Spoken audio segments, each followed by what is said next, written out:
এটা একটি এলজির সেট আছে। তো দেখুন এটাতে স্ট্যান্ড বাই প্রবলেম আছে, তার জন্যে যে আউটপুটে যে ভিউটা আছে এটা এই ভিউটা শর্ট হয়ে গিয়েছে। এখানে শর্ট হওয়ার কারণে আপনার এসটি সাপ্লাই দেখি, এসটি সাপ্লাই কোনো ভোল্টেজ নেই।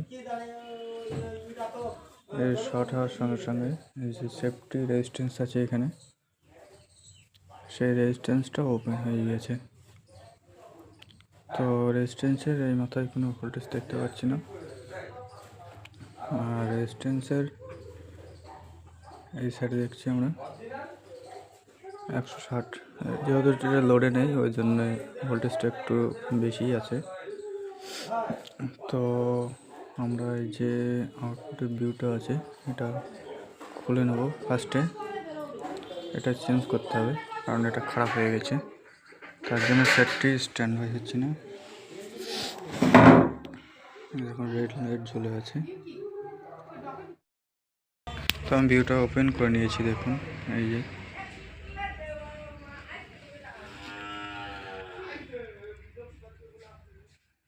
এটা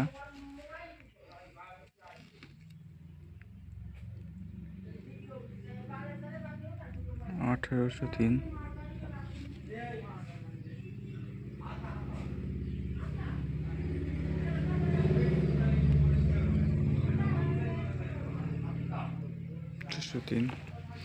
এর বদলে আমি এটা লাগাচ্ছি, লাগিয়ে দেখাচ্ছি কি হয়। তো আমরা লাগিয়ে দিয়েছি বড় আউটপুট, এই যে ছোটোটা এখানেই আছে।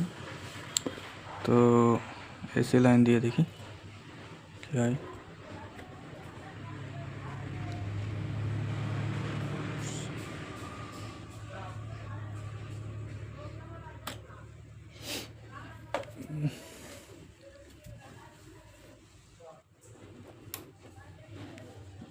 এসি লাইন দিচ্ছি, বলো। তো সেট আমাদের রেডি হয়ে গেছে। পার্টির বাড়িতে কাজ, পার্টির বাড়িতে সে ঠিক এরকমই হয়।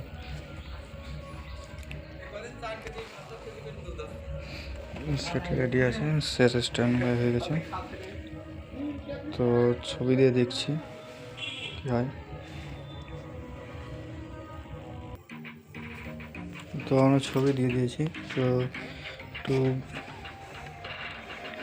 বেশ ভরে একটু কানেকশনের প্রবলেম আছে,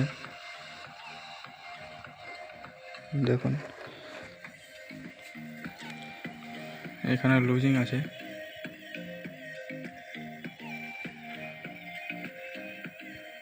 এখানে ডিসোল্ডারিং করতে হবে।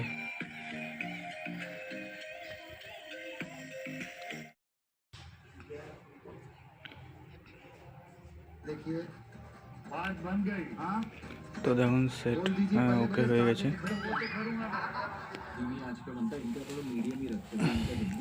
स्टैंड बाय प्रॉब्लम ছিল, आउटपुट शॉट। आलू বেশি গেছে না? क्या करूं इसको लगाऊं बस यहां पे आलू বেশি গেছে না টিভিতে? पहले इसको पकाएंगे, फिर बीच से स्वीट कैसे करेंगे?